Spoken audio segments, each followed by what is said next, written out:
ನಮಸ್ಕಾರ ಮಕ್ಕಳೇ, ಎಲ್ಲರಿಗೂ ಕೇಳಿಸ್ತಾ ಇದೆ ಅಂತ ಭಾವಿಸ್ತೀನಿ. ಲಾಸ್ಟ್ 1 ವಾರದಲ್ಲಿ ನಿಮ್ಗೇನಾದ್ರೂ ಯಾರಿಗಾದ್ರೂ ಕ್ಲಾಸ್ ಅಲ್ಲಿ ಕುತ್ಕೊಂಡಾಗ ನಿದ್ದೆ ಬರುತ್ತೆ ಅಂತ ಅನ್ಸತ್ತಾ? ಮಧ್ಯಾಹ್ನದ ಹೊತ್ತು ಸ್ಪೆಷಲಿ ಊಟ ಆದ ತಕ್ಷಣ ಅಥವಾ ಸ್ಪೋರ್ಟ್ಸ್ ಪೀರಿಯಡ್ ಆದ ತಕ್ಷಣ ನಿದ್ದೆ ಬರುತ್ತೆ ಅಂತ ಅನ್ಸಿದ್ಯಾ ನಿಮ್ಗೆ ಯಾರಿಗಾದ್ರೂ? ಅಥವಾ ಶನಿವಾರ ಮಾರ್ನಿಂಗ್ ಕ್ಲಾಸ್ ಬೇಗ ಹೋಗ್ಬೇಕು ಅಂತ ಹೇಳ್ಬಿಟ್ಟು ತಿಂಡಿ ತಿಂದೆ ಇರೋದು, ಅಥವಾ ಬಸ್ ಮಿಸ್ ಆಗತ್ತೆ ಅಂತ ತಿಂಡಿ ತಿಂದೆ ಇರೋದು, ಆತರ ವಾರಕ್ಕೆ ಒಂದ್ಸತಿ ನಿಮ್ಗೆ ಈ ಕಳೆದ 1 ವಾರದಲ್ಲಿ ಮಾಡಿದೀರಾ ನೀವು? ಅಥವಾ ರಾತ್ರಿ ನಿದ್ದೆ ಮಾಡಿದ್ರು ಸಹ ಬೆಳಗ್ಗೆ ಬಂದ ತಕ್ಷಣ ಕ್ಲಾಸಿಗೆ ನಿದ್ದೆ ಬರ್ತಾ ಇದೆ ಅನ್ನೋ ತರ ಅನ್ಸತ್ತಾ? ಅದನ್ನ ನಾವು ಮೇಷ್ಟ್ರ ಮೇಲೆ ಹೇಳ್ಬಿಡೋದು, ಈ ಮೇಷ್ಟ್ರು ಪಾಠ ಮಾಡಿದ್ರೆ ಅಥವಾ ಮೇಡಮ್ ಪಾಠ ಮಾಡಿದ ತಕ್ಷಣ ನಿದ್ದೆ ಬರುತ್ತೆ ನನಗೆ ಅಂತ ಅವ್ರ ಮೇಲೆ ಹಾಕಿದ್ದೀರಾ. ಅದ್ರ ನಿಮ್ಗೆ ಕ್ಲಾಸಲ್ಲಿ ಕೂತಾಗ ನಿದ್ದೆ ಬರುತ್ತೆ ಅನ್ಸತ್ತಾ ಅಂತ ಇದನ್ನ ಯೋಚನೆ ಮಾಡಿ, ಆಯ್ತಾ? ಯಾಕೆ ಅಂತಂದ್ರೆ ನಿಮ್ಮ ವಯಸ್ಸಲ್ಲಿ 1ರಿಂದ 8ನೇ ತರಗತಿವರೆಗೆ ವಯಸ್ಸಲ್ಲಿ ನಿಮಗೆ ಎನರ್ಜಿ ಲೆವೆಲ್ಸ್ ಬಹಳ ಜಾಸ್ತಿ ಇರತ್ತೆ. ಸೊ ಸಾಧಾರಣ ಕಷ್ಟಪಟ್ಟು ಮಲಗಿಸಿ ಬಲವಂತವಾಗಿ ಮಲಗಿಸಿದ್ರು ನಿದ್ದೆ ಬರೋದಿಲ್ಲ. ಹಾಗಾಗಿ ನಿಮ್ಮ ದೇಹ ಆಕ್ಟಿವ್ ಆಗಿರತ್ತೆ. ಆದ್ರೆ ಕಾರಣಾಂತರಗಳಿಂದ ನಿಮ್ಗೆ ನಿದ್ದೆ ಜಾಸ್ತಿ ಬರ್ತಾ ಇದೆ, ಕ್ಲಾಸ್ ಅಲ್ಲಿ ತೂಕಡಿಕೆ ಆಗ್ತಾ ಇದೆ, ಅಥವಾ ಪದೇ ಪದೇ ನೀವು ತಿಂಡಿ ಅಥವಾ ಊಟನ ಸ್ಕಿಪ್ ಮಾಡ್ತಾ ಇದ್ದೀರಾ ಯಾವ್ದೋ ಕಾರಣಕ್ಕೆ, ಅಂದ್ರೆ ನಾವು ಯೋಚನೆ ಮಾಡ್ಬೇಕಾಗತ್ತೆ. ಸೊ ಇವತ್ತಿನ ಟಾಪಿಕ್ ಇರುವಂತದ್ದು ಉತ್ತಮ ಶಿಕ್ಷಣಕ್ಕಾಗಿ ಉತ್ತಮ ಆರೋಗ್ಯ ಅಂತ. ನಮ್ಗೆಲ್ಲರಿಗೂ ಗೊತ್ತಿದೆ, ಎಲ್ಲರೂ ಸ್ಕೂಲಿಗೆ ಹೋಗ್ತಾ ಇದೀವಿ. ಏನಕ್ಕೆ ಹೋಗ್ತಾ ಇದೀವಿ ಅಂತಂದ್ರೆ ಚೆನ್ನಾಗಿ ಓದ್ಬಿಟ್ಟು ಕೆಲಸ ಮಾಡ್ಬೇಕು, ಕೆಲಸ ಮಾಡಿ ಉತ್ತಮ ಹುದ್ದೆಗೆ ಹೋಗ್ಬೇಕು. ಉತ್ತಮ ಹುದ್ದೆಗೆ ಹೋದ್ರೆ ನಮಗೆ ಒಳ್ಳೆ ಭವಿಷ್ಯ ಕಟ್ಕೋಬಹುದು ಅಂತ ಹೇಳ್ಬಿಟ್ಟು ನಮ್ಗೆಲ್ಲರಿಗೂ ಕನಸಿರತ್ತೆ ಅಲ್ವಾ? ಸೊ ಅದಾಗ್ಬೇಕು ಅನ್ನೋ ರೇಸ್ ನಲ್ಲಿ ನಾವೇನಾದ್ರೂ ನಮ್ಮ ಆರೋಗ್ಯನ ಕಡೆಗಣಿಸ್ತಾ ಇದೀವ ಅಥವಾ ಅದಕ್ಕೆ ಸರಿಯಾದಂತಹ ಕಾಳಜಿಯನ್ನ ವಹಿಸ್ತಾ ಇದೀವ? ಹಾಗಾದ್ರೆ ಆರೋಗ್ಯಕರವಾಗಿರೋದು ಅಂತಂದ್ರೆ ಏನು? ಇರ್ಬೇಕಾಗಿದ್ರೆ ಹೇಗೆ ಅದನ್ನ ನಾವು ಆರೋಗ್ಯಕರವಾಗಿ ಇರುವಂತದ್ದು ದಿನನಿತ್ಯದ ಇದ್ರಲ್ಲಿ ಯಾವ್ದೋ ಒಂದ್ ದಿವ್ಸ ನಂದು ಇವತ್ತು 15ನೇ ವರ್ಷದ ಹುಟ್ಟಿದಬ್ಬಕ್ಕೆ ನಾನು ಇನ್ಮೇಲೆ ಚಿಪ್ಸ್ ತಿನ್ನೋದ್ ಬಿಟ್ಬಿಡ್ತೀನಿ, ಬಿಸ್ಕೆಟ್ ತಿನ್ನೋದ್ ಬಿಟ್ಬಿಡ್ತೀನಿ, ಅಥವಾ ಆ ತರದ್ದು ನೀವು ಬರ್ತ್ಡೇ ರೆಸಲ್ಯೂಷನ್ ಅಂತ ಹೇಳ್ತೀವಿ ಸಿಟಿ ಮಕ್ಳು, ಆ ತರದ್ದೇನಾದ್ರೂ ನಾವು ಮಾಡ್ತೀವ ಅಂತಂದ್ರೆ ಹಾಗಾಗೋದಿಲ್ಲ. ಸೊ ನಾವು ಇವತ್ ಬೆಳಗ್ಗೆ ಎದ್ದ ತಕ್ಷಣ ಏನೋ ಮಾಡ್ಬಿಟ್ರೆ ನಮ್ಗೆ ಮ್ಯಾಜಿಕ್ ಆಗ್ಬಿಡೋದಿಲ್ಲ.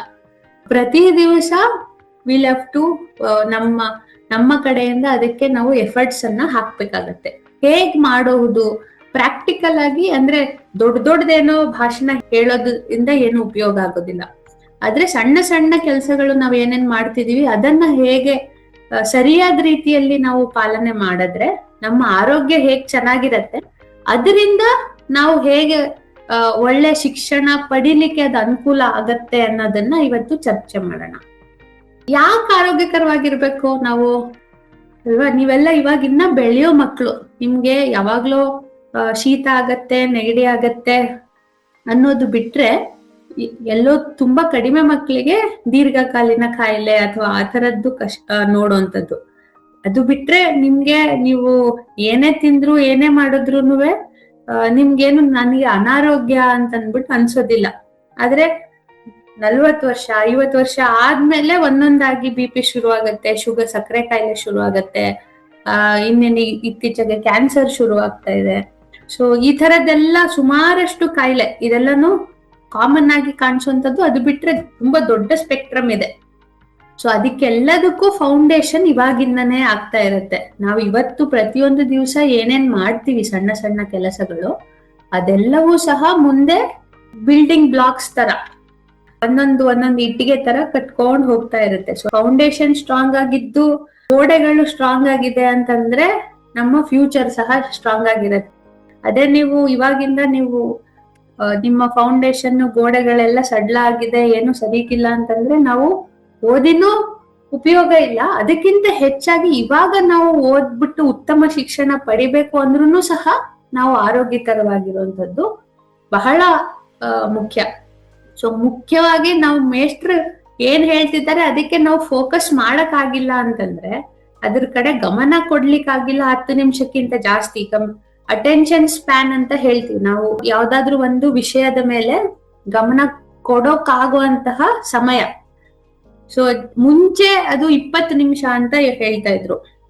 ಇವಾಗ ಹೋಗ್ತಾ ಹೋಗ್ತಾ 10 ನಿಮಿಷಕ್ಕೆ ಇಳ್ದಿದೆ ಅಂತ ಹೇಳ್ತಾರೆ. ಇವಾಗ ಫೇಸ್ಬುಕ್, ಇನ್ಸ್ಟಾಗ್ರಾಮ್, ರೀಲ್ಸ್ ಕಾಲದಲ್ಲಿ 30 ಸೆಕೆಂಡ್ಗಿಂತ ಜಾಸ್ತಿ ನಮ್ದು ಅಟೆನ್ಷನ್ ಜಾಸ್ತಿ ಇರೋದಿಲ್ಲ ಅಂತ ಕಾಮನ್ ಆಗಿ ಆವ್ರೇಜ್ ಅಲ್ಲಿ ನೋಡಿದ್ರೆ ಅಂತ ಹೇಳ್ತಾರೆ.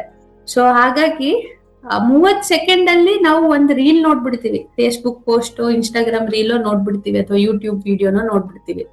ಆದ್ರೆ ನಾವು ಓದ್ಬೇಕಾದ್ರೆ ನಮ್ಮ ಪುಸ್ತಕವನ್ನ ಓದ್ಬಿಟ್ಟು ಅದನ್ನ ಅರ್ಥ ಮಾಡ್ಕೊಳ್ಳೋದಿಕ್ಕೆ ನಮ್ಗೆ 30 ಸೆಕೆಂಡ್ ಸಾಲತ್ತಾ?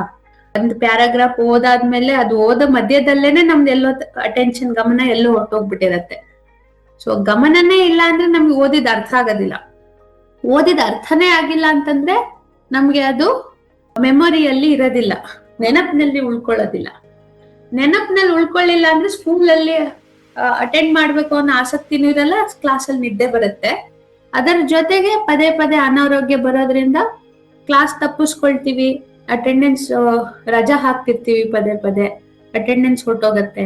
ಅಪಿಯರ್ ಲರ್ನಿಂಗ್ ಅಂದ್ರೆ ನಮ್ಮ ಸಹಪಾಠಿಗಳ ಜೊತೆ ಓದ್ಬೇಕು ಅನ್ನೋ ಅಥವಾ ಏನು ಓದ್ಬೇಕು ಅನ್ನೋದು ಲರ್ನಿಂಗ್ ಗ್ರೂಪ್ಸ್ ಏನಿರುತ್ತೆ ಅದು ಮಿಸ್ ಆಗ್ಬಿಡತ್ತೆ. ಸೊ ಹೀಗಾಗಿ ಸಣ್ಣ ಸಣ್ಣ ಕೆಲಸಗಳಿಂದ ಇಷ್ಟು ದೊಡ್ಡ ಮಟ್ಟದಲ್ಲಿ ನಮ್ಮ ಶಿಕ್ಷಣಕ್ಕೆ ತೊಂದರೆ ಆಗತ್ತೆ. ಸೊ ಹಾಗಿದ್ರೆ ಏನು ಆರೋಗ್ಯಕರವಾಗಿರೋದಕ್ಕೆ ಏನೇನ್ ಮಾಡಬಹುದು? ಇವತ್ತಿನ ಇದರಲ್ಲಿ ಸೆಷನ್ ಅಲ್ಲಿ ನಾವು ಆರೋಗ್ಯ ಅಂತಂದ್ರೆ ನಾವು ಮುಖ್ಯವಾಗಿ ನಮ್ಮ ಆಹಾರ ಪದ್ಧತಿಗಳು, ನಾವು ನಿದ್ರೆ ಮಾಡೋ ಪದ್ಧತಿಗಳು, ನಾವು ಏನೇನ್ ಆಕ್ಟಿವಿಟಿ ಮಾಡ್ತೀವಿ ಅದು, ಹಾಗೇನೆ ಅದಷ್ಟೇ ಅಲ್ಲ, ನಾವು ಉಸಿರು ತಗೊಳ್ಳೋ ಗಾಳಿನೂ ಸಹ ನಮ್ಮ ಬ್ರೇನ್ ಯಾವ ತರ ಫಂಕ್ಷನ್ ಆಗುತ್ತೆ, ಕೆಲಸ ಮಾಡುತ್ತೆ ಮೆದುಳು ಅನ್ನೋದ್ರ ಮೇಲೆ ಪರಿಣಾಮ ಬೀರತ್ತೆ. ಸೊ ಇವೆಲ್ಲವೂ ಸಹ ನಮ್ಮ ಗಮನ ಹರಿಸೋ ಶಕ್ತಿ ಮೇಲೆ ಪ್ರಭಾವ ಬೀರತ್ತೆ, ನಮ್ಮ ಮೆಮೊರಿ ಮೇಲೆ, ನೆನಪಿನ ಶಕ್ತಿ ಮೇಲೆ ಪ್ರಭಾವ ಬೀಳುತ್ತೆ. ಅದಷ್ಟೇ ಅಲ್ಲ, ನಮ್ಮ ಮೂಡ್, ನಾವ್ ಇವತ್ತು ಖುಷಿಯಾಗಿರ್ತೀವ, ನಾವು ದುಃಖವಾಗಿರ್ತೀವ, ಅಥವಾ ಯಾವಾಗ್ಲೂ ಇರಿಟೇಷನ್ ಇಂದ ಇರ್ತೀವ, ಕೋಪ ಬರುತ್ತಾ, ಬೇರೆಯವ್ರಿಗೆ ಯಾರಿಗಾರು ಹೊಡಿಬೇಕನ್ಸತ್ತಾ, ಇದೆಲ್ಲವೂ ಸಹ ನಾವು ಹೇಗೆ ನಮ್ಮ ದಿನಚರಿಯನ್ನ ನಡೆಸ್ಕೊಂಡು ಹೋಗ್ತೀವಿ ಅನ್ನೋದ್ರ ಮೇಲೆ ಡಿಪೆಂಡ್ ಆಗತ್ತೆ. ಮುಖ್ಯವಾಗಿ ಈ ಫುಡ್ ಪಿರಮಿಡ್ ಸಾಧಾರಣ ದೊಡ್ಡ ಮಕ್ಕಳಿಗೆ ಪರಿಚಯ ಇದೆ ಅಂತ ನಾನು ಭಾವಿಸ್ತೀನಿ.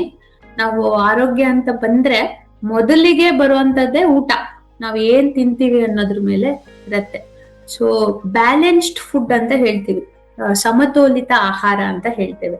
ಸಮತೋಲಿತ ಆಹಾರ ನಮಗೆ ಎನರ್ಜಿ ಸಿಗುವಂತದ್ದು, ಶಕ್ತಿ ಸಿಗುವಂತಹ ಎಲ್ಲ ಪದಾರ್ಥಗಳು ಅಂತಂದ್ರೆ ಅಕ್ಕಿ ಇರಬಹುದು, ಬೇಳೆ ಇರಬಹುದು, ಅಥವಾ ಡೈರಿ ಪ್ರಾಡಕ್ಟ್ಸ್ ಇರಬಹುದು, ಹಾಲು, ಮೊಸರು, ಇವೆಲ್ಲವೂ ಸಹ ನಮಗೆ ಶಕ್ತಿ ಕೊಡುವಂಥದ್ದು, ನಾವು ದಿನಚರಿಯನ್ನ ನಡೆಸುವಂಥದ್ದು, ಅಥವಾ ನಮ್ಮ ಬಾಡಿಗೆ ಒಂದಷ್ಟು ಬೇಸ್ ಲೈನ್ ಎನರ್ಜಿ ರಿಕ್ವೈರ್ಮೆಂಟ್ ಇರತ್ತೆ. ಅಂದ್ರೆ ಎದೆ ಬಡಿತ ಆಗೋದಕ್ಕೆ, ಅಥವಾ ಉಸಿರಾಡ್ಲಿಕ್ಕೆ, ಅಥವಾ ರಕ್ತ ಸಂಚಲನೆ ಆಗೋದಕ್ಕೆ ಒಂದಷ್ಟು ಬೇಸ್ ಲೈನ್ ಎನರ್ಜಿ ಬೇಕಾಗತ್ತೆ. ಅದಕ್ಕೆ ಮೇಲೆ ನಾವೇನು ಚಟುವಟಿಕೆಗಳನ್ನ ಮಾಡ್ತೀವಿ ಅದಕ್ಕೆ ಎನರ್ಜಿ ಬೇಕಾಗತ್ತೆ. ಸೊ ಅದೆಲ್ಲದಕ್ಕೂ ಅಡಿಪಾಯ ನಾವು ಏನ್ ತಿಂತೀವಿ, ಸೀರಿಯಲ್ಸ್ ಅಂತ ಹೇಳ್ತೇವೆ. ಅಕ್ಕಿ ಇರಬಹುದು, ಗೋಧಿ ಇರಬಹುದು, ರಾಗಿ ಇರಬಹುದು, ಇವೆಲ್ಲವೂ ಸಹ. ಅದಾದ ನಂತರ ನಮಗೆ ಎಷ್ಟು ಸಾಧ್ಯನೋ ಅಷ್ಟು ತಿನ್ಬೇಕಾಗಿರೋದು, ಅದ್ರ ಮೇಲೆ ಬರುವಂತದ್ದು, ನಮ್ಮ ಗೋಡೆ ಕಟ್ಟಬೇಕಾಗಿರುವಂತದ್ದು ಹಣ್ಣು ಮತ್ತು ತರಕಾರಿಗಳಿಂದ. ಅದಕ್ಕೆ ಮೇಲೆ ನಮಗೆ ಬರುವಂತದ್ದು ಫ್ಯಾಟ್ ಪದಾರ್ಥಗಳು. ಸೊ ಅದಕ್ಕೂ ಮೇಲೆ ಆದಷ್ಟು ಅವಾಯ್ಡ್ ಮಾಡ್ಬೇಕಾಗಿರೋದು, ಫ್ಯಾಟ್ ಅಂದ್ರೆ ಎಣ್ಣೆ ಪದಾರ್ಥಗಳು, ಎಣ್ಣೆ, ತುಪ್ಪ, ಇಂಥವು. ಅದಕ್ಕೂ ಮೇಲೆ ತಿನ್ಲೇಬಾರ್ದಾಗಿರುವಂತದ್ದು ಅಥವಾ ಆದಷ್ಟು ಅವಾಯ್ಡ್ ಮಾಡ್ಬೇಕಾಗಿರುವಂತದ್ದು, ಯಾವಾಗ್ಲೂ ಹಬ್ಬ ಬಂದಾಗ ಅಥವಾ ಯಾವ್ದೋ ನೆಂಟ್ರು ಮನೆಗೆ ಹೋದಾಗ, ಎಲ್ಲೋ ಸಿಟಿಗೆ ಹೋದಾಗ, ಆತರ ಆದಷ್ಟು ನಾವು ಕಂಟ್ರೋಲ್ ಮಾಡ್ಬೇಕಾಗಿರುವಂತದ್ದು ಪ್ರಾಸೆಸ್ಡ್ ಫುಡ್. ಈ ಪ್ಯಾಕೆಟ್ಸ್ ಅಲ್ಲಿ ಏನೇನ್ ಸಿಗತ್ತೆ, ಚಿಪ್ಸ್ ಇರ್ಬಹುದು, ಬಿಸ್ಕೆಟ್ ಇರಬಹುದು, ರೆಡಿಮೇಡ್ ಫುಡ್ಸ್, ಇವೆಲ್ಲವನ್ನು ಸಹ ಆದಷ್ಟು ತುದಿಯಲ್ಲಿ, ನೀವು ಎಲ್ಲೋ ಅಲಂಕಾರಕ್ಕೆ ಎಲ್ಲೋ ಮನೆಗೆ ಹಾಕಿರ್ತೀರಲ್ಲ ಆ ತರ ತಿನ್ಬೇಕಾಗಿರುವಂಥದ್ದು. ಏನಕ್ಕೆ? ಸೊ ನಮಗೆ ನಾವು ಏನ್ ತಿಂತೀವಿ ಅದರಲ್ಲಿ 20% ಅಷ್ಟು ಶಕ್ತಿಯನ್ನ, ಎನರ್ಜಿಯನ್ನ ನಮ್ಮ ಮೆದುಳೇ ಯೂಸ್ ಮಾಡುತ್ತೆ. ಯಾಕೆಂದ್ರೆ ಅದು ನೀವು ಕಂಪ್ಯೂಟರ್ ಅಲ್ಲೂ, ಸಾಧಾರಣ ಕಂಪ್ಯೂಟರ್ ಲ್ಯಾಬ್ ಹೋದಾಗ್ಲೂ ನೋಡಿರಬಹುದು, ಆನ್ ಮಾಡಿ ಸ್ವಲ್ಪ ಹೊತ್ತು ಆದ್ಮೇಲೆ ಬೇಗ ಹೀಟ್ ಆಗುವಂತದ್ದೇ CPU. ಸೊ ಎಲ್ಲ ಎನರ್ಜಿ ನಿಮ್ಗೆ ಕಾಣೋದು ಮಾನಿಟರ್ ಮೇಲಾದ್ರೂ ಎಲ್ಲ ಕೆಲಸ ನಡೆಯುವಂಥದ್ದು CPU ನಲ್ಲೇ. ಸೊ ನೀವೊಂದು ಪೆನ್ ತೆಗೆದು ಪಕ್ಕಕ್ಕೆ ಇಡ್ಬೇಕಂದ್ರು ಅಥವಾ ಉಸಿರಾಡ್ಬೇಕಂದ್ರು ಎಷ್ಟು ವೇಗವಾಗಿ ಉಸಿರಾಡ್ತಿದ್ದೀರಾ ಅಂದ್ರು ಎಲ್ಲದಕ್ಕೂ ಸಿಗ್ನಲ್ಸ್ ಹೋಗುವಂತದ್ದು ನಿಮ್ಮ ಬ್ರೈನ್ ಇಂದ. ಸೊ ಹಾಗಾಗಿ ನೀವು ನಿಮ್ಗೆ ಏನು ಎನರ್ಜಿ ಬೇಕಾಗತ್ತೆ ಒಂದು ದಿನದಲ್ಲಿ, ಅದರಲ್ಲಿ 20% ಎನರ್ಜಿ ಬ್ರೈನ್ ತಗೊಳತ್ತೆ. ಅದು ಎಲ್ಲಿಂದ ಬರುತ್ತೆ? ಅದಕ್ಕೆ ಗ್ಲೂಕೋಸ್ ಬೇಕಾಗತ್ತೆ, ವಿಟಮಿನ್ಸ್ ಬೇಕಾಗತ್ತೆ, ಹಾಗೆ ಆಕ್ಸಿಜನ್ ಸಹ ಬೇಕಾಗತ್ತೆ. ಸೊ ಹಾಗೇನೆ ನಿಮ್ಮ ರಕ್ತದಲ್ಲಿ ಗ್ಲೂಕೋಸ್ ಕಡಿಮೆ ಆಗಿದೆ ಅಂತಂದ್ರೆ ಮೊದಲು ಅಫೆಕ್ಟ್ ಆಗೋದು ನಿಮ್ಮ ಬ್ರೈನಿಗೆ. ಸೊ ಬ್ಲಡ್ ಗ್ಲೂಕೋಸ್ ಲೆವೆಲ್ ಬ್ರೈನಿಗೆ ಸಾಕಾಗಿಲ್ಲ ಅಂತಂದ್ರೆ ನಿಮ್ಮ ಅಟೆನ್ಷನ್ ಕಡಿಮೆ ಆಗುತ್ತೆ, ಮೂಡ್ ಹಾಳಾಗತ್ತೆ. ಹಾಗೇನೆ ಮುಖ್ಯವಾಗಿ ಈ 2 ನ್ಯೂರೋ ಟ್ರಾನ್ಸ್ಮಿಟರ್ಸ್ ಅಂತ ಹೇಳ್ತೀವಿ, ನರ ಪ್ರೇಕ್ಷಕರು ಅಂತ ಹೇಳ್ತಾರೆ. ಅಂದ್ರೆ ಕೆಲವೊಂದು ಕೆಮಿಕಲ್ಸ್ ಅನ್ನ ನಮ್ಮ ಬ್ರೈನ್ ಉತ್ಪತ್ತಿ ಮಾಡ್ತಾ ಇರತ್ತೆ. ಖುಷಿಯಾಗಿದ್ದಾಗ ಕೆಲವೊಂದು ಕೆಮಿಕಲ್ಸು, ದುಃಖವಾಗಿದ್ದಾಗ ಕೆಲವೊಂದು ಕೆಮಿಕಲ್ಸು, ಆ ತರ. ಸೊ ನಮಗೆ ಆಕ್ಟಿವ್ ಆಗಿ ಇರ್ಬೇಕು ಅಂತಂದ್ರೆ, ಗಮನ ಹರಿಸ್ಬೇಕು ಯಾವ್ದಾದ್ರು ವಿಷಯದಲ್ಲಿ, ಅಥವಾ ಉಲ್ಲಾಸದ ಭರಿತವಾಗಿರ್ಬೇಕು ಅಥವಾ ಇರ್ಬೇಕು ಅಂತಂದ್ರೆ ನಮಗೆ ಈ 2 ಕೆಮಿಕಲ್ಸು, ನ್ಯೂರೋ ಟ್ರಾನ್ಸ್ಮಿಟರ್ಸ್ ಬಹಳ ಮುಖ್ಯ. ಒಂದು ಡೋಪಮಿನ್, ಇನ್ನೊಂದು ಅಸಿಟೈಲ್ ಕೋಲಿನ್. ಸೊ ನಮ್ಗೆ ಬ್ರೈನಿಗೆ ಬ್ಲಡ್ ಶುಗರ್ ಸರಿ ಸಿಕ್ಕಿಲ್ಲ ಅಂತಂದ್ರೆ ಇವೆರಡೂ ಸಹ ಕಡಿಮೆ ಆಗ್ಬಿಡತ್ತೆ. ಸೊ ಅವಾಗ ನಿಮಗೆ ಈ ಏರುಪೇರು, ಆಮೇಲೆ ಬ್ರೈನ್ ಫಂಕ್ಷನಿಂಗು ಸಹ ಕಡಿಮೆ ಆಗುತ್ತೆ. 8 ಗಂಟೆಗೆ ಎದ್ದ ತಕ್ಷಣ ತಿಂಡಿ ತಿಂತೀರಾ, ಅದು ಹೋಗ್ತಾ ಹೋಗ್ತಾ ಹೋಗ್ತಾ ಮತ್ತೆ 10 ಗಂಟೆಗೆ ವಾಪಸ್ ಕಡಿಮೆ ಆಗೋಗುತ್ತೆ. ಮತ್ತೆ 11 ಗಂಟೆಗೆ ಏನೋ ಸ್ನಾಕ್ಸ್ ತಿಂತೀರಾ, ಮತ್ತೆ 12 ಗಂಟೆಗೆಲ್ಲ ಹೊಟ್ಟೆ ಹಸಿಯಕ್ಕೆ ಶುರು ಆಗ್ಬಿಡುತ್ತೆ. ಸೊ ಇದು ಆಗುವಂತದ್ದು ಈ ತರ ಆದ್ರೆ ನೀವು ಹೈ ಗ್ಲೈಸಿಮಿಕ್ ಇಂಡೆಕ್ಸ್ ಫುಡ್ ಅಂತ ಹೇಳ್ತೀವಿ, ಅಥವಾ ಈಸಿಲಿ ಡೈಜೆಸ್ಟಿಬಲ್ ಫುಡ್ಸ್. ಈ ಪ್ರಾಸೆಸ್ಡ್ ಫುಡ್ಸ್ ಎಲ್ಲ ಇರುತ್ತಲ್ಲ, ಜ್ಯೂಸ್ ಇರಬಹುದು, ಚಿಪ್ಸ್ ಇರಬಹುದು, ಬಿಸ್ಕೆಟ್ಸ್ ಇರಬಹುದು, ಈಸಿಯಾಗಿ ಡೈಜೆಸ್ಟ್ ಆಗುವಂತದ್ದು, ಇಮಿಡಿಯೇಟ್ ಎನರ್ಜಿ ಬರುವಂತ ಫುಡ್ಸ್ ಯಾವ್ದಾದ್ರು ಇದ್ರೆ ಅವೆಲ್ಲವೂ ಸಹ ಇಮಿಡಿಯೇಟ್ ಆಗಿ ಗ್ಲೂಕೋಸ್ ಲೆವೆಲ್ಸ್ ತುಂಬಾ ಜಾಸ್ತಿ ಆಗ್ಬಿಡತ್ತೆ, ತಕ್ಷಣ ಕ್ರ್ಯಾಶ್ ಆಗ್ಬಿಡತ್ತೆ. ಮತ್ತೆ ಸೊ ನಿಮಗೆ ಪದೇ ಪದೇ ತಿಂತಾ ಇರ್ಬೇಕು ಅನ್ಸ್ತಾ ಇರತ್ತೆ. ಆ ಗ್ಯಾಪ್ ಅಲ್ಲಿ ನಿಮ್ಗೆ ಗಮನ ಹರಿಸೋ ಶಕ್ತಿನೂ ಕಡಿಮೆ ಆಗತ್ತೆ. ಆದ್ರೆ ಅದೇ ಇದ್ರಲ್ಲಿ ಹೊಟ್ಟೆ ಹಸಿವು ಬೇಗ ಆಗತ್ತೆ. ಕೆಲವೊಂದ್ಸತಿ ತಾಯಂದ್ರು ಏನ್ ಅನ್ಕೋತಾರೆ ಅಂತಂದ್ರೆ, ನನ್ ಹೊಟ್ಟೆ ಹಸಿವು ಚೆನ್ನಾಗಾಗ್ತಾ ಇದೆ, ಅವ್ನಿಗೇನು ತೊಂದ್ರೆ ಇಲ್ಲ ಅಂತ ಅಂದ್ಬಿಟ್ಟು. ಆದ್ರೆ ಕಾಂಪ್ಲೆಕ್ಸ್ ಕಾರ್ಬೋಹೈಡ್ರೇಟ್ಸ್ ಅದ್ರಲ್ಲಿ ನೋಡಿದ್ರೆ ನಮ್ಗೆ ಒಂದ್ಸತಿ ಶುಗರ್ ಏರಿ ನಮ್ಗೆ ಎಷ್ಟು ಬೇಕೋ ಅಷ್ಟು ಏರಿ ಆದ್ಮೇಲೆ ಅದೇ ಲೆವೆಲ್ ಅಲ್ಲಿ ಮೇಂಟೈನ್ ಆಗುತ್ತೆ. ಸೊ ನಮ್ಗೆ ಬ್ರೈನ್ಗೆ ಕಂಟಿನ್ಯೂಸ್ ಆಗಿ ಎಷ್ಟು ಸಕ್ಕರೆ ಅಂಶ ಬೇಕಾಗುತ್ತೋ, ಗ್ಲೂಕೋಸ್ ಲೆವೆಲ್ ಬೇಕಾಗುತ್ತೋ ಅಷ್ಟು ಮಾತ್ರ ಕೊಡ್ತಾ ಇರುತ್ತೆ. ಮತ್ತೆ ಅದು ಈ ತರ ಏರುಪೇರು ಆಗೋದಿಲ್ಲ. ಸೊ ಹಾಗಂದ್ರೆ ಏನು? ಚೆನ್ನಾಗಿ ಬೇಯಿಸಿರುವಂತ ಪದಾರ್ಥಗಳು, ಫ್ರೂಟ್ಸ್ ಇರಬಹುದು, ವೆಜಿಟೇಬಲ್ಸ್ ಇರಬಹುದು, ತರಕಾರಿ, ಹಣ್ಣು ತರಕಾರಿ ಇರಬಹುದು, ಅಥವಾ ಫೈಬರ್ ಇರುವಂತಹ ಅಂಶಗಳು, ಈ ರಿಫೈನ್ಡ್ ಮೈದಾ ಇರಬಹುದು, ಇವೆಲ್ಲವೂ ಸಹ ಸಿಂಪಲ್, ಅದರಲ್ಲಿ ಫೈಬರ್ ಇರೋದಿಲ್ಲ. ಫೈಬರ್ ಇರುವಂತ ಯಾವುದೇ ಪದಾರ್ಥ ಆಗಿರಬಹುದು, ಅದು ಡೈಜೆಸ್ಟ್ ಆಗೋದು ಕಷ್ಟ. ಹಾಗೆ ತುಂಬಾ ಹೊತ್ತು ಗ್ಲೂಕೋಸ್ ಅನ್ನ ಸ್ಲೋ ಆಗಿ ರಿಲೀಸ್ ಮಾಡಿದ್ರೆ ಎಷ್ಟು ಅವಶ್ಯಕತೆನೋ ಅಷ್ಟು ಇರತ್ತೆ. ಸೊ ನಾನಾಗ್ಲೇ ಹೇಳ್ದಾಗೆ ಡೋಪಮಿನ್ ತುಂಬಾ ಅವಶ್ಯಕತೆ. ನಮ್ಗೆ ಮೋಟಿವೇಶನ್ ಬೇಕಾಗತ್ತೆ. ಕೆಲವೊಂದ್ಸತಿ ಏನಾಗತ್ತೆ, ನಂಗೆ ಏನು ಮಾಡ್ಬೇಕೆ ಅನ್ಸದೇ ಇಲ್ಲ, ನನ್ ಹಾಸಿಗೆ ಮೇಲಿಂದ ಎದ್ದೇಳಲೇಬಾರ್ದು, ಇವತ್ತು ಇಡೀ ದಿನ ರಜಾ ಇದ್ರೆ ಸಾಕಾಗತ್ತೆ ಅನ್ನೋ ತರ ಅನ್ಸ್ಬಿಡತ್ತೆ, ಒಂಥರ ಉದಾಸೀನ ಅನ್ಸ್ಬಿಡತ್ತೆ. ಆದ್ರೆ ಡೋಪಮಿನ್ ಇಲ್ಲ ಅಂದಾಗ ಹಾಗಾಗತ್ತೆ. ಡೋಪಮಿನ್ ಇತ್ತು ಅಂದ್ರೆ ಯಾವಾಗ್ಲೂ ಎನರ್ಜೆಟಿಕ್ ಆಗಿ ಲವಲವಿಕೆಯಿಂದ ಇರ್ತೇವೆ. ಅಸಿಟೈಲ್ ಕೋಲಿನ್ ಇದ್ರೆ ನಮಗೆ ಫೋಕಸ್ ಕೊಡೋದಿಕ್ಕೆ, ಗಮನ ಹರಿಸೋದಿಕ್ಕೆ, ಅಟೆನ್ಷನ್ ಕೊಡೋದಿಕ್ಕೆ ಈಸಿ ಆಗುತ್ತೆ. ಸೊ ಇದಿಷ್ಟು ಮೇಂಟೈನ್ ಆಗ್ಬೇಕಂದ್ರೆ ನಮ್ಮ ಗ್ಲೂಕೋಸ್ ಲೆವೆಲ್ಸು ಆಪ್ಟಿಮಲ್ ಲೆವೆಲ್ ಅಲ್ಲಿ, ಎಷ್ಟು ಬೇಕೋ ಅಷ್ಟು ಲೆವೆಲ್ ಅಲ್ಲಿ ದಿನವಿಡೀ ಮೇಂಟೈನ್ ಆಗ್ಬೇಕು. ಸಡನ್ ಆಗಿ ಜಾಸ್ತಿ ಆಗೋದು, ಸಡನ್ ಆಗಿ ಕಡಿಮೆ ಆಗೋದು ಆಗ್ಬಾರ್ದು. ಸೊ ಹಾಗಾಗಿ ನಾವು ರೆಗ್ಯುಲರ್ ಆಗಿ ಆ ಫುಡ್ ಪಿರಮಿಡ್ ಪ್ರಕಾರ ಊಟ ತಗೊಳ್ಳೋದ್ರಿಂದ ಬಹಳ ಇಂಪಾರ್ಟೆಂಟ್ ಆಗತ್ತೆ. ಸೊ ಹಾಗಾಗಿ ಹೋಲ್ ಗ್ರೇನ್ಸ್ ತಗೊಳ್ಬೇಕು. ಅಂದ್ರೆ ಬಾಯ್ಲ್ಡ್ ರೈಸ್ ಇರಬಹುದು, ಅಥವಾ ಹೊಟ್ಟು ತೆಗೆದೇ ಇರುವಂತಹ ಇದಿರಬಹುದು, ಮಿಲೆಟ್ಸ್ ಇರಬಹುದು. ಈ ತರದ್ದು ತಗೊಂಡ್ರೆ ಫೈಬರ್ ಜಾಸ್ತಿ ಇರತ್ತೆ, ತುಂಬಾ ಹೊತ್ತು ನಮಗೆ ಹಸಿವಾಗದೆ ಇರೋ ರೀತಿ ನೋಡ್ಕೊಳ್ಳುತ್ತೆ. ಸೊ ಇನ್ನೊಂದು ಗೋಡೆ ಅಂತ ಹೇಳದ್ನಲ್ಲ, ಫ್ರೂಟ್ಸ್ ಅಂಡ್ ವೆಜಿಟೇಬಲ್ಸ್, ಇದರಿಂದ 2 ಉಪಯೋಗ ಆಗತ್ತೆ. ಒಂದು, ನಮಗೆ ನ್ಯೂರೋ ಟ್ರಾನ್ಸ್ಮಿಟರ್ಸು ಸಹ ಇದಾಗತ್ತೆ. ಇನ್ನೊಂದು, ಅದರಲ್ಲಿ ಹಲವಾರು ಮೈಕ್ರೋ ನ್ಯೂಟ್ರಿಯೆಂಟ್ಸ್ ಅಂತ ಹೇಳ್ತೀವಿ, ಅದು ಬಹಳ ಜಾಸ್ತಿ ಇರತ್ತೆ. ವಿಟಮಿನ್ಸ್ ಇರಬಹುದು, ಮೈಕ್ರೋ ನ್ಯೂಟ್ರಿಯೆಂಟ್ಸ್ ಇರಬಹುದು, ಲವಣಾಂಶಗಳು, ಐರನ್, ಕ್ಯಾಲ್ಸಿಯಂ ಇರಬಹುದು, ಇವು ಬಹಳ ಸಾಕಷ್ಟು ಮೊತ್ತದಲ್ಲಿ ಇರತ್ತೆ. ಸೊ ಇದರಿಂದ ನಮಗೆ ನೆನಪಿನ ಶಕ್ತಿ ಜಾಸ್ತಿ ಇರತ್ತೆ. ಸೊ ಹಾಗಾಗಿ ನನಗೆ ಕೆಲವರೆಲ್ಲ ಹೇಳ್ತಾರೆ, ನನಗೆ ಟೊಮ್ಯಾಟೊ ಅಂದ್ರೆ ಆಗೋದಿಲ್ಲ, ನನಗೆ ಬರೀ ಕ್ಯಾರೆಟ್ ತಿಂತೀನಿ ನಾನು, ಅಥವಾ ನನಗೆ ಸೊಪ್ಪು ಅಂದ್ರೆ ಆಗೋದಿಲ್ಲ, ಅಥವಾ ನನಗೆ ಈರುಳ್ಳಿ ಬೆಳ್ಳುಳ್ಳಿ ಪಕ್ಕಕ್ಕೆ ಇಟ್ಬಿಡ್ತೀನಿ, ತಟ್ಟೆ ನೋಡಿದ್ರೆ ತಿನ್ನೋದಕ್ಕಿಂತ ಜಾಸ್ತಿ ಪಕ್ಕಕ್ಕೆ ಇಡೋದೇ ಜಾಸ್ತಿ ಆಗ್ಬಿಡುತ್ತೆ. ಆ ತರ ಅಭ್ಯಾಸವನ್ನ ಸಣ್ಣದ್ರಿಂದಾನೇ ಬಿಟ್ಬಿಡ್ಬೇಕು. ಸೊ ನಮಗೆ ತಟ್ಟೆಯಲ್ಲಿ ಇರೋದೆಲ್ಲ ತಿನ್ಬೇಕು. ಹಾಗೇನೆ ನಮ್ ತಟ್ಟೆಯಲ್ಲಿ ಆದಷ್ಟು ಕಲರ್ಫುಲ್ ಆಗಿರೋ ತರ ನೋಡ್ಕೋಬೇಕು. ಏನು ನಮ್ಗೆ ಲೋಕಲ್ ಹಾಗಂತ ಅಂದ್ಬಿಟ್ಟು ಎಲ್ಲೋ ಸಿಟಿಯಿಂದ ನಾನು ಜಾಸ್ತಿ ಖರ್ಚು ಮಾಡ್ಬಿಟ್ಟು ತರ್ತೀನಿ ಅನ್ನೋದಿಲ್ಲ. ಸೊ ನಮ್ಮ ಮನೆ ಗಾರ್ಡನ್ ಅಲ್ಲೇ, ನಿಮ್ ಸ್ಕೂಲಲ್ಲೆಲ್ಲ ಕಿಚನ್ ಗಾರ್ಡನ್ ಹೇಳ್ಕೊಟ್ಟಿರ್ತಾರೆ ಅಂತ ಅನ್ಸತ್ತೆ. ಸೊ ಸೊಪ್ಪು ತರಕಾರಿ ಆದಷ್ಟು ನಮ್ಮ ಸುತ್ತಮುತ್ತ ಯಾವುದು ಬೆಳೆಯತ್ತೆ ತರಕಾರಿ ಸೊಪ್ಪುಗಳು, ಅದ್ರಲ್ಲೇನೆ ನಾವು ಕಲರ್ಫುಲ್ ಆಗಿ ನಮ್ಮ ತಟ್ಟೆ ಕಾಣೋ ತರ ನೋಡ್ಕೊಳ್ಬೇಕಾಗತ್ತೆ. ಸೊ ಪ್ರೋಟೀನ್ಸ್ ಮತ್ತೆ ಅದರಿಂದ ನಮ್ಮದು 2 ಲಾಭ ಆಗತ್ತೆ. ಒಂದು, ನಮಗೆ ಬ್ರೈನ್ ಡೆವಲಪ್ಮೆಂಟು ಚೆನ್ನಾಗಾಗತ್ತೆ, ಇಮ್ಯುನಿಟಿನೂ ಚೆನ್ನಾಗಿರತ್ತೆ. ಹಾಗೇನೆ ನಮಗೆ ಹೆಚ್ಚು ಹೊತ್ತು ಅಂದ್ರೆ ನಮಗೆ ಹೊಟ್ಟೆ ತುಂಬಿದ ರೀತಿಯಲ್ಲಿ ಭಾವನೆ ಬರುತ್ತೆ. ಪದೇ ಪದೇ ಹಸುವಾಗೋದು ತಪ್ಪತ್ತೆ. ಸೊ ಈ ಪದೇ ಪದೇ ಗ್ಲೂಕೋಸ್ ಜಾಸ್ತಿ ಆಗೋದ್ರಿಂದ ಏನಾಗತ್ತೆ, ಒಂದು ಇನ್ಸುಲಿನ್ ರೆಸಿಸ್ಟೆನ್ಸ್ ಅಂತ ಆಗತ್ತೆ. ಸೊ ಇನ್ಸುಲಿನ್ ಅನ್ನೋ ಕೆಮಿಕಲ್ ಒಂದು ಸ್ಟಡಿ ಲೆವೆಲ್ ಅಲ್ಲಿ ಮೇಂಟೈನ್ ಆಗಿಲ್ಲ ಅಂತಂದ್ರೆ ಅದು ಪದೇ ಪದೇ ಅದಕ್ಕೆ ಮತ್ತೆ ನೀವು ಗ್ಲೂಕೋಸ್ ಬಂದ್ರೂ ಸಹ ಅದು ಗ್ಲೂಕೋಸ್ ಅನ್ನ ಐಡೆಂಟಿಫೈ ಮಾಡಲ್ಲ. ಅದರಿಂದ ಮತ್ತೆ ಹಲವಾರು ಕಾಯಿಲೆಗಳು ಬರೋ ಸಾಧ್ಯತೆ ಜಾಸ್ತಿ ಇರುತ್ತೆ.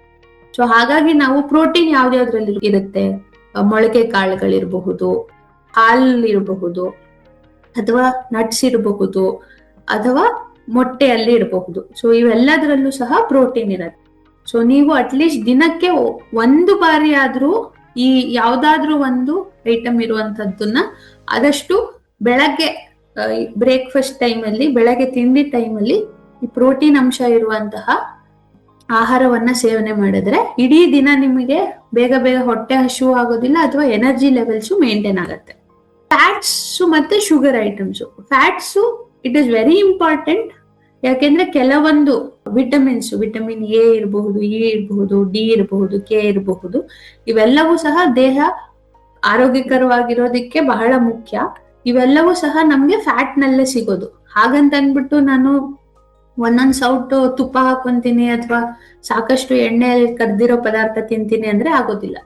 ಅದು ಸಹ ಎಷ್ಟು ಮಿತದಲ್ಲಿ, ಅಂದ್ರೆ ನಮ್ಗೆ ಊಟ ನುಂಗ್ಲಿಕ್ಕಾಗೋಷ್ಟು ಮಾತ್ರ ಫ್ಯಾಟ್ ಪದಾರ್ಥಗಳಿದ್ರೆ ಸಾಕಾಗತ್ತೆ. ಸೊ ನಮ್ಗೆ ಒಗ್ಗರಣೆ ಹಾಕೋದ್ರಲ್ಲಿ ಎಷ್ಟು ಎಣ್ಣೆ ಇರುತ್ತೆ ಅಷ್ಟು ಎಣ್ಣೆ ಇದ್ರೆ ಸಾಕಾಗತ್ತೆ ನಮ್ಗೆ ದೇಹಕ್ಕೆ. ಸೊ ಅದಾದ್ಮೇಲೆ ಒಂದ್ಸತಿ ನೀವು ಊಟ ಮಾಡಿದೀರಾ, ನಿಮ್ಗೆ ಸಾಕಷ್ಟು ಎನರ್ಜಿ ಸಿಕ್ಕಿದೆ ಅಂತ ಅಂದ್ಮೇಲೆ ಮುಖ್ಯವಾಗಿ ಇರುವಂತದ್ದು ಆಕ್ಟಿವಿಟಿ. ಈಗಿನ ಕಾಲದಲ್ಲಿ ಎಲ್ಲರಲ್ಲೂ ಸಾಧಾರಣವಾಗಿ ಕಡಿಮೆ ಆಗಿರುವಂತದ್ದು ಆಕ್ಟಿವಿಟಿ. ಸೊ ಈ ಫಿಸಿಕಲ್ ಆಕ್ಟಿವಿಟಿ, ದೈಹಿಕ ಚಟುವಟಿಕೆಗಳು, ಇದರಿಂದ ಏನಾಗತ್ತೆ, ಇದರಿಂದ ಬ್ರೈನ್ ಡೆವಲಪ್ಮೆಂಟ್ ನರ್ವ್ ಫ್ಯಾಕ್ಟರ್ ಅಂತ ಹೇಳ್ತೀವಿ, ಅದು ಉತ್ತಮವಾಗಿ ನಾವು ಎಷ್ಟು ಎಕ್ಸರ್ಸೈಸ್ ಮಾಡ್ತೀವಿ, ಎಷ್ಟು ಆಕ್ಟಿವಿಟಿಯಿಂದ ಇರ್ತೀವಿ, ಚಟುವಟಿಕೆಯಿಂದ ಇರ್ತೀವಿ, ಅಷ್ಟು ಈ BDNF ಅಂತ ಹೇಳ್ತೀವಿ ಅದು ಜಾಸ್ತಿ ಉತ್ಪಾದನೆ ಆಗತ್ತೆ. ಅದರಿಂದ ಹೆಚ್ಚು ಜ್ಞಾಪಕ ಶಕ್ತಿ ಇರತ್ತೆ. ನಾನು ಬರೀ ಪುಸ್ತಕ ಇಟ್ಕೊಂಡೇ ಇರ್ತೀನಿ, ನನ್ಗೆ ಸ್ಪೋರ್ಟ್ಸ್ ಆಗೋದಿಲ್ಲ, ನಾನು ಓಡಾಡೋದಿಲ್ಲ, ನಾನು ಓದ್ತಾ ಇರ್ತೀನಿ, ನಾನು ಚೆನ್ನಾಗಿ ಓದ್ತೀನಿ ಅನ್ನೋ ಭಾವನೆ ಇದ್ರೆ ನಿಮ್ಗೆ ಕ್ರಮೇಣ ನಿಮ್ಗೆ ಮೆಮೊರಿನೂ ಕಡಿಮೆ ಆಗ್ಬಿಡತ್ತೆ. Physical activity is equally important ನೀವು ಕುತ್ಕೊಂಡು ಓದೋದ್ರಿಂದ. ಇದರಿಂದ ಏನಾಗುತ್ತೆ, ಎಂಡಾರ್ಫಿನ್ ಮತ್ತೆ ಸೆರೋಟನಿನ್ ಅನ್ನೋ ಕೆಮಿಕಲ್ಸ್ ರಿಲೀಸ್ ಆಗತ್ತೆ. ಅವಾಗ್ಲೇ ಏನ್ ಹೇಳ್ದೆ ನಾನು, ಊಟ ಮಾಡೋದ್ರಿಂದ ಡೋಪಮಿನ್ ಮತ್ತೆ ಅಸಿಟೈಲ್ ಕೋಲಿನ್ ರಿಲೀಸ್ ಆಗುತ್ತೆ. ಸೊ ಅದು ಇಮಿಡಿಯೇಟ್ ಅಟೆನ್ಷನ್, ಇಮಿಡಿಯೇಟ್ ಫೋಕಸ್ ಕೊಡೋದಕ್ಕೆ ಹೆಲ್ಪ್ ಆಗತ್ತೆ. ಆದ್ರೆ ಈ ಸೆರೋಟೋನಿನ್ ಇದೆಯಲ್ಲ, ಇದರಿಂದ ಏನಾಗುತ್ತೆ, ನಿಮ್ಗೆ ಲಾಂಗ್ ಟರ್ಮ್ ಸ್ಯಾಟಿಸ್ಫ್ಯಾಕ್ಷನ್ ಅಂತ ಹೇಳ್ತೀವಿ. ಜೀವನದಲ್ಲಿ ನನಗೆ ಏನಾದ್ರೂ ಇಷ್ಟಪಟ್ಟು ಮಾಡ್ತೀವಿ, ಯಾವ್ದಾದ್ರು ಹವ್ಯಾಸ ಮಾಡ್ಕೋತೀವಿ, ಅಥವಾ ಯಾರು ರನ್ನರ್ಸ್ ಅನ್ನ ಕೇಳಿದ್ರೆ ನಿಮ್ಗೆ ಗೊತ್ತಾಗತ್ತೆ, ನನಗೆ ತೃಪ್ತಿ ಇರತ್ತೆ ಜೀವನದಲ್ಲಿ ಏನಾದ್ರು ಮಾಡಿದ್ರೆ. ಮಕ್ಕಳಲ್ಲಿ ಪದೇ ಪದೇ ನಾವ್ ಏನ್ ಮಾಡ್ತೀವಿ ಅಂತಂದ್ರೆ, ಈ ಡೋಪಮಿನ್ ಸ್ಯಾಕಿಂಗ್ ಶುರು ಆಗ್ಬಿಡತ್ತೆ. ಅಂದ್ರೆ ಇವತ್ತೊಂದು ನೋಡಿರ್ತೀವಿ, ಅದ್ ಕಂಡ್ರೆ ಖುಷಿ ಆಗ್ಬಿಡತ್ತೆ, ತಕ್ಷಣ ಮತ್ತೆ ನಮ್ಗೆ ಬೇರೆದೇನೋ ಬೇಕನ್ಸತ್ತೆ, ಹೊಸದ್ ಬೇಕನ್ಸತ್ತೆ. ನಮಗೆ ಯಾವ್ದನ್ನು ಸಹ ಸ್ಥಿರತೆಯಿಂದ ನೋಡೋಷ್ಟು ಗಮನ ಇರೋದಿಲ್ಲ ಅಥವಾ ಆಸಕ್ತಿ ಇರೋದಿಲ್ಲ. ಸೊ ಅಟೆನ್ಷನ್ ಡಿಫಿಸಿಟ್ ಅಂತ ಹೇಳ್ತೀವಿ ಅದಕ್ಕೆ. ಅದನ್ನ ನಾವು ಕಡಿಮೆ ಮಾಡಬೇಕು ಅಟೆನ್ಷನ್ ಡೆಫಿಸಿಟ್ ನ ಅಂತನ್ನೋದಾದ್ರೆ ದೇಹದಲ್ಲಿ ಸೆರೋಟೋನಿನ್ ಉತ್ಪಾದನೆ ಜಾಸ್ತಿ ಆಗ್ಬೇಕು. ಅದಾಗ್ಬೇಕು ಅಂತಂದ್ರೆ ಇದರಿಂದ ನಮಗೆ ಲಾಂಗ್ ಟರ್ಮ್ ಸ್ಯಾಟಿಸ್ಫ್ಯಾಕ್ಷನ್. ಸೊ ನನಗೇನಾದ್ರೂ ಜೀವನದಲ್ಲಿ ಪರ್ಪಸ್ ಏನಿದೆ ಅಥವಾ ನನಗೆ ಒಂದು ಗುರಿ ಇರ್ಬೇಕು, ಆ ತರ ಗುರಿ ಇಟ್ಕೊಳ್ಬೇಕು ಅಂತ ಅನ್ಸೋದು ಇಲ್ಲ ಇದು ಸೆರೋಟೋನಿನ್ ಇಲ್ಲ ಅಂತಂದ್ರೆ. ಅಥವಾ ಇವತ್ತೇನಾದ್ರೂ ನನಗೆ ಒಳ್ಳೆ ಊಟ ಸಿಕ್ಕಿದ್ರೆ ಸಾಕು, ಅಥವಾ ಇವತ್ತೇನಾದ್ರೂ ನಾನು ವಿಡಿಯೋ ಗೇಮ್ ಮಾಡಿದ್ರೆ ಸಾಕು, ಆ ತರ ಆಗ್ಬಿಡತ್ತೆ ಒಂದೊಂದ್ಸರ್ತಿ.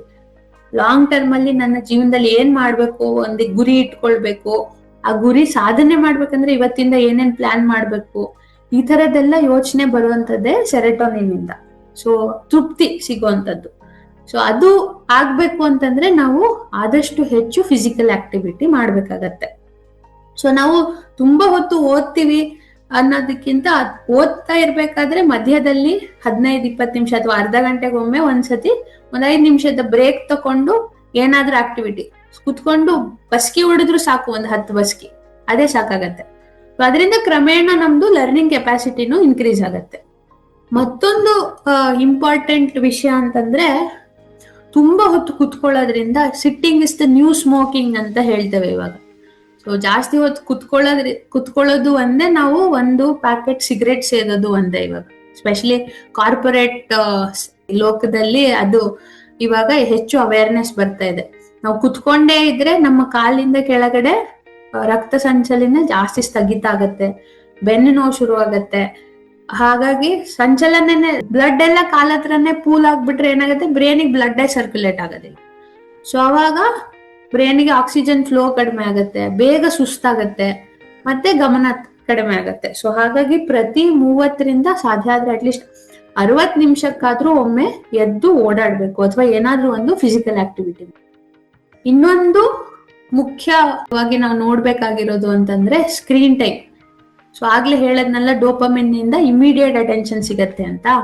ಸೊ ನಮಗೆ ಇವಾಗಿನ ಕಾಲದಲ್ಲಿ ಇಮಿಡಿಯೇಟ್ ಡೋಪಮಿನ್ ರಿಲೀಸ್ ಆಗ್ತಾ ಇರೋದು ಅಂತಂದ್ರೆ, ಹೆಚ್ಚು ಡೋಪಮಿನ್ ಬರ್ತಾ ಇರೋದು ಅಂತಂದ್ರೆ ಸ್ಕ್ರೀನ್ ಟೈಮ್ ಇಂದ. ಫೋನ್ ಜಾಸ್ತಿ ನೋಡ್ತಾ ಇದ್ದಂಗೆನೆ, ಸ್ಪೆಷಲಿ ಈ 30 ಸೆಕೆಂಡ್ ರೀಲ್ಸು ಅದೆಲ್ಲ ನೋಡ್ತಿರೋದ್ರಿಂದ ನಮ್ದು ಅಟೆನ್ಷನ್ ಸ್ಪ್ಯಾನ್ ಅಷ್ಟಕ್ಕೆ ಸೀಮಿತಗೊಂಡ್ಬಿಡುತ್ತೆ. ಸೊ ನಮ್ಗೆ ಇವತ್ತು ಕುತ್ಕೊಂಡು 2 ಗಂಟೆ ಸಿನಿಮಾ ನೋಡ್ಬೇಕಂದ್ರೂ ಕಷ್ಟ ಆಗತ್ತೆ.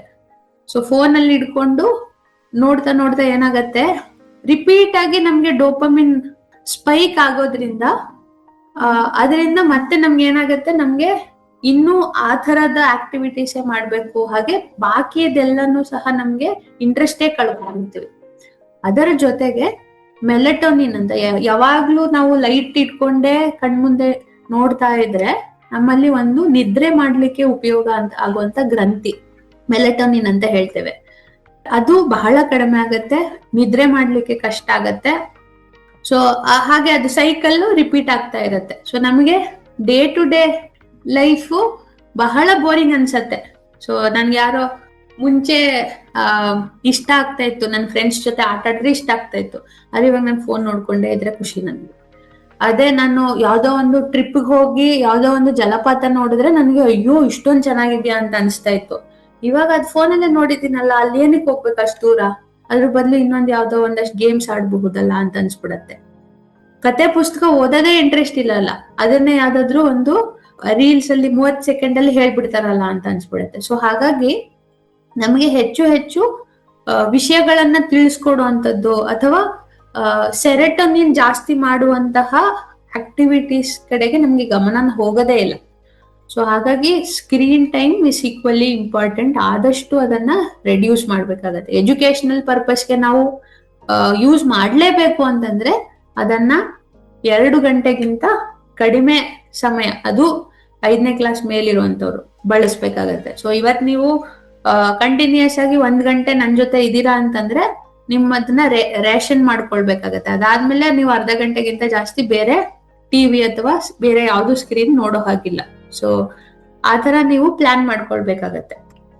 ಸೊ ಮಲ್ಕೊಳ್ಳೋದು ಬಹಳ ಮುಖ್ಯ. ನಾನು ಓದ್ತೀನಿ, ರಾತ್ರಿ ಎಲ್ಲ ಎದ್ದು ಕೂತ್ಕೊಂಡು ಓದ್ತೀನಿ, ಆ ತರ ಯಾವಾಗ್ಲೋ ಒಂದ್ಸತಿ ನಾನು ಎಕ್ಸಾಮ್ ಟೈಮ್ ಅಲ್ಲಿ ಮಾಡಬಹುದೇ ಹೊರತು ಅದೇ ನಮ್ಮ ಡೈಲಿ ಸೈಕಲ್ ಆಗ್ಬಾರ್ದು. ಸೊ ಮಲ್ಕೊಳ್ಳೋದು ಅಟ್ಲೀಸ್ಟ್ 8 ಗಂಟೆ ಟೈಮ್ ಮಲ್ಕೊಳ್ಳೋದು ಬಹಳ ಮುಖ್ಯ. ಸೊ ನೀವು ಮಲ್ಕೊಳ್ಳೋದಕ್ಕಿಂತ ಮುಂಚೆ, ಯಾಕೆಂದ್ರೆ ಮಲ್ಕೊಳ್ಳೋದ್ರಿಂದ ನೀವು ಅವತ್ತಿನ ದಿನದಲ್ಲಿ ಏನೇನ್ ಕಲ್ತ್ಕೊಂಡ್ರಿ ಅದೆಲ್ಲವೂ ಸಹ ಸ್ಟೋರ್ ಆಗ್ಲಿಕ್ಕೆ ಅಥವಾ ಕನ್ಸಾಲಿಡೇಟ್ ಆಗ್ಲಿಕ್ಕೆ ಉಪಯೋಗ ಆಗತ್ತೆ. ಹಾಗೇನೆ ನಿಮ್ಮ ದೇಹಕ್ಕೆ ರಿಲ್ಯಾಕ್ಸೇಷನ್, ಬ್ರೇನ್ಗೂ ಸಹ ಯಾವಾಗ್ಲೂ ಚಟರ್ ಅಂತ ಬ್ರೇನ್ ಅಲ್ಲಿ ಸುಮಾರು ಯೋಚನೆಗಳು ನಡೀತಾನೆ ಇರುತ್ತೆ. ಸೊ ಅದೆಲ್ಲದಕ್ಕೂ ಒಂದು ಬ್ರೇಕ್ ತಕೊಂಡು ಬ್ರೇನ್ ನಾನು ಏನು ಒಂದ್ ಸ್ವಲ್ಪ ಅರ್ಥಪೂರ್ಣವಾಗಿ ಇವತ್ತು ಕಲ್ತಿದ್ದೀನಿ ಅದನ್ನೆಲ್ಲ ಒಂದು ಕಡೆ ಕಲೆ ಹಾಕಿ ಬ್ಯಾಂಕ್ ತರ ಕೂಡಿಟ್ಕೊಂಡು ಬೇಡದೇ ಇರತ್ತದನ್ನೆಲ್ಲ ಡಿಸ್ಕಾರ್ಡ್ ಮಾಡೋದಕ್ಕೆ ಮಲ್ಕೊಂಡಿದ್ದಾಗ ನಮಗೆ ಹೆಲ್ಪ್ ಆಗತ್ತೆ. ಸೊ ಆದಷ್ಟು ಅದನ್ನ ಕನ್ಸಿಸ್ಟೆಂಟ್ ಆಗಿ ಮೇಂಟೈನ್ ಮಾಡಿ. ನಂದು 9:30 5:30 ತನಕ ಮಲ್ಕೋತೀನಿ ಅಂತಂದ್ರೆ ಅದನ್ನ ನೀವು ರೊಟೀನ್ ಆಗಿ ಇಟ್ಕೊಳ್ಳಿ. ಸೊ ದಟ್ ನಿಮ್ಮ ಬ್ರೇನ್ಗೆ ಅದು ಜಾಸ್ತಿ ಶಾಕ್ ಕೊಡೋದಿಲ್ಲ. ಸೊ ಆದಷ್ಟು ಮಲ್ಕೊಳ್ಳೋದಕ್ಕಿಂತ 2 ಗಂಟೆ ಮುಂಚೆ ತನಕನಾದ್ರೂ ನೀವು ಊಟ ಮಾಡೋದು ಅಥವಾ ಸ್ಕ್ರೀನ್ ನೋಡೋದನ್ನ ಅವಾಯ್ಡ್ ಮಾಡ್ಬೇಕು. ಸೊ 10 ಗಂಟೆಗೆ ಮಲ್ಕೋತೀರಾ ಅಂತಂದ್ರೆ 8 ಗಂಟೆಗೆ ಊಟ ಮಾಡ್ಬೇಕು. 8 ಗಂಟೆ ಮೇಲೆ ಯಾವುದೇ ರೀತಿಯಾದಂತ ಫೋನ್ ಅಥವಾ ಇದನ್ನ ನೋಡ್ಬಾರ್ದು. ಇನ್ನೊಂದು ಮುಖ್ಯವಾಗಿ ನೋಡ್ಬೇಕಾಗಿರೋದು unnecessary stress. Stress is important. So stress ಅಲ್ಲಿ 2 ತರ, ಪ್ರೊಡಕ್ಟಿವ್ ಸ್ಟ್ರೆಸ್, ಡಿಸ್ಟ್ರಕ್ಟಿವ್ ಸ್ಟ್ರೆಸ್ ಅಂತ ಹೇಳ್ತೇವೆ. ಪ್ರೊಡಕ್ಟಿವ್ ಸ್ಟ್ರೆಸ್ ಅಂದ್ರೇನು? ನಾಳೆ ನನಗೆ ಎಕ್ಸಾಮ್ ಇದೆ, ಇವತ್ತು ಸ್ಟ್ರೆಸ್ ತಗೊಂಡ್ರೆ ನಾನು ಆಕ್ಟಿವ್ ಆಗಿರ್ತೀನಿ. ಕಾರ್ಟಿಸಾಲ್ ಲೆವೆಲ್, ಇನ್ನೊಂದು ಕೆಮಿಕಲ್ ಇರತ್ತೆ, ಕಾರ್ಟಿಸಾಲ್ ಲೆವೆಲ್ ಜಾಸ್ತಿ ಆದ್ರೆ ಎಲ್ಲ ಫಂಕ್ಷನ್ ಆಗ್ತಾ ಇರತ್ತೆ, ಹೆಚ್ಚು ಓದ್ತೀನಿ ಅಥವಾ ಅಟೆಂಟಿವ್ ಆಗಿರ್ತೀನಿ, ಡೋಪಮಿನ್ ರಿಲೀಸ್ ಆಗತ್ತೆ, ಹೋಗ್ಬಿಟ್ಟು ನಾನು ಎಕ್ಸಾಮ್ ಬರೆಯೋದಕ್ಕೆ ಅಥವಾ ಎಕ್ಸಾಮ್ಗೆ ತಯಾರಿ ಮಾಡ್ಬೇಕು ಅನ್ನೋ ಹುಮ್ಮಸ್ ಬರುತ್ತೆ.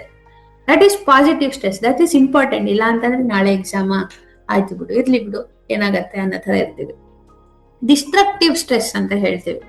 ಅನ್ನೆಸೆಸರಿ, ಯಾರೋ ಏನೋ ಮಾತಾಡಿದ್ರು ನನ್ನ ಬಗ್ಗೆ, ಅದರಿಂದ ನನಗೆ ಟೆನ್ಷನ್ ಜಾಸ್ತಿ ಆಗುತ್ತೆ. ಅಥವಾ ಕ್ಲಾಸಲ್ಲಿ ಇನ್ಯಾರಿಗೂ ಫಸ್ಟ್ ರ್ಯಾಂಕ್ ಬಂದ್ಬಿಡ್ತು, ಅದಕ್ಕೆ ನನ್ಗೆ ಟೆನ್ಷನ್ ಆಗ್ಬಿಡುತ್ತೆ. ಸೊ ಆ ಟೆನ್ಷನ್ ಪಟ್ಕೊಳ್ಳೋದಕ್ಕಿಂತ ಹೆಚ್ಚಾಗಿ ಅದಾದ್ಮೇಲೆ ಆ ಟೆನ್ಷನ್ ಬಗ್ಗೆ ಯೋಚನೆ ಮಾಡ್ಕೊಂಡು ಹಿಂಗ್ ಆಗೋಯ್ತಲ್ಲ ಅಂತಾನೆ ಇಡೀ ದಿನ ಕಳೆದ್ಬಿಟ್ಟಿರ್ತೀವಿ. ಸೊ ಆ ತರದ್ದು ಅದನ್ನ ಅಭ್ಯಾಸನ ಬ್ರೇಕ್ ಮಾಡ್ಬೇಕು ಆ ಸೈಕಲ್ನ ನಾವು. ಅದರಿಂದ ಏನೂ ಉಪಯೋಗ ಇಲ್ಲ. ನಮ್ಗೆ ಏನಾದ್ರೂ ಬೇಜಾರಾಯ್ತಾ ಅಥವಾ ಸ್ಟ್ರೆಸ್ ಆಯ್ತಾ, ಮುಂದಕ್ಕೆ ನೆಕ್ಸ್ಟ್ ಟೈಮು ಅದರಿಂದ ನಮ್ಗೆ ಒಂದು ಒಳ್ಳೆ ಲೆಸನ್ ಇರ್ಬೇಕು. ಲಾಸ್ಟ್ ಟೈಮ್ ಹಿಂಗಾಯ್ತು, ಈ ಸತಿ ಹಂಗಾಗ್ಬೇಕು, ಅದನ್ನ ತಪ್ಪಿಸ್ಬೇಕಂದ್ರೆ ಏನ್ ಮಾಡಬಹುದು ಅಂತ ಪ್ಲಾನ್ ಮಾಡ್ಕೊಂಡು ಇನ್ನೂ ಒಂದ್ ಸ್ವಲ್ಪ ಹೇಗೆ ಉತ್ತಮವಾಗಿ ನಾವು ಪರ್ಫಾರ್ಮ್ ಮಾಡ್ಬೋದು ಅನ್ನೋದ್ರ ಬಗ್ಗೆ ನಾವು ಗಮನ ಕೊಟ್ರೆ ದಟ್ ಈಸ್ ಪ್ರೊಡಕ್ಟಿವ್ ಸ್ಟ್ರೆಸ್. ಪ್ರತಿ ಸತಿ ಈ ಟ್ರೈನ್ ಬರತ್ತೆ ನಮ್ಗೆ 10 ಗಂಟೆಗೆ ಅಂತ ಗೊತ್ತಿದ್ದು, ಒಂದ್ಸತಿ ನಾವು ಲೇಟ್ ಆಗೋಯ್ತು, ಯಾವ್ದೋ ಟ್ರಾಫಿಕ್ ಅಲ್ಲಿ ಸಿಕ್ಕಾಕೊಂಡ್ವಿ, 10 ಗಂಟೆಗೆ ಟ್ರೈನ್ ಮಿಸ್ ಆಯ್ತು, ಅವಾಗ ಫುಲ್ ಸ್ಟ್ರೆಸ್ ಇರುತ್ತೆ ಅಲ್ಲಿ 10 ಇಳಿದು ಮಾಡೋ ತನಕ. ಅವಾಗ ನೆಕ್ಸ್ಟ್ ಟೈಮ್ ನಾನು ಇಲ್ಲ 9:30ಗೆ ನಾನು ರೈಲ್ವೆ ಸ್ಟೇಷನ್ ಅಲ್ಲಿ ಇರೋ ತರ ಪ್ಲಾನ್ ಮಾಡ್ಕೊಂಡ್ರೆ ದಟ್ ಈಸ್ ಪ್ರೊಡಕ್ಟಿವ್ ಸ್ಟ್ರೆಸ್. ಇಲ್ಲ ನಮ್ ಪ್ರತಿ ಸತಿ ಅದೇ ಅಭ್ಯಾಸ ಆಗ್ಬಿಡತ್ತೆ, ಸ್ಟ್ರೆಸ್ ತಗೊಳ್ಳೋದೇ ಒಂದು ನಮ್ಗೆ ಅಭ್ಯಾಸ ಆಗ್ಬಿಡುತ್ತೆ. 10 ಗಂಟೆಗೆ ಟ್ರೈನ್ ಇದ್ರೆ ನಾನು ಪ್ರತಿ ಸತಿ ಓಡ್ಕೊಂಡು ಹೋಗ್ಬಿಟ್ಟೆ ಸ್ಟ್ರೆಸ್ ತಗೊಂಡೆ 10:15ಗೆ ರೈಲ್ವೆ ಸ್ಟೇಷನ್ಗೆ ಸೇರೋದು. ಪ್ರತಿ ಸತಿನೂ ಟ್ರೈನ್ ಮಿಸ್ ಇದೆಯಾ ಇಲ್ವಾ ಅಂತ ಅಂದ್ಬಿಟ್ಟು ನಾವು ಅದ್ರ ಬಗ್ಗೆನೇ ಯೋಚನೆ ಮಾಡೋದು. That is bad, that is destructive stress. So ಅದರಿಂದ ಏನಾಗತ್ತೆ, ಯಾವಾಗ್ಲೂ ನೀವು ಸರ್ವೈವಲ್ ಮೋಡ್ ಅಲ್ಲೇ ಇರ್ತೀರಾ. ಹಾರ್ಟ್ ರೇಟ್ ಜಾಸ್ತಿ ಆಗತ್ತೆ, ಉಸಿರಾಟ ಇದು ಜಾಸ್ತಿ ಆಗತ್ತೆ. ಸೊ ಯಾವಾಗ್ಲೂ ನೀವು ಯಾವ್ದೋ ಯುದ್ಧ ಹೊಡೆದಾಡೋದಕ್ಕೆ ಹೋಗ್ತಾ ಇದ್ದೀರಾ ಅಂತಾನೆ ಅನ್ಸತ್ತೆ. ಸೊ ಅದರಿಂದ ಏನಾಗುತ್ತೆ, ಕಾರ್ಟಿಸಾಲ್ ಅನ್ನೋ ಒಂದು ಕೆಮಿಕಲ್ ಯಾವಾಗ್ಲೂ ಜಾಸ್ತಿ ಇದ್ರೆ, ಇದು ಯಾವಾಗ್ಲೂ ನಮಗೆ ಯುದ್ಧ ಅಂದ್ರೆ ಫೈಟ್ ಮಾಡ್ಬೇಕಾದ್ರೆ ಜಾಸ್ತಿ ಆಗತ್ತೆ. ಆದ್ರೆ ಯಾವಾಗ್ಲೂ ಅದು ಜಾಸ್ತಿ ಆಗಿದೆ ಅಂತಂದ್ರೆ ನಿಮ್ಮ ಗಮನ ಮತ್ತೆ ನೆನಪಿನ ಶಕ್ತಿ ಮೇಲೆ ಅದು ಪ್ರಭಾವ ಬೀರತ್ತೆ.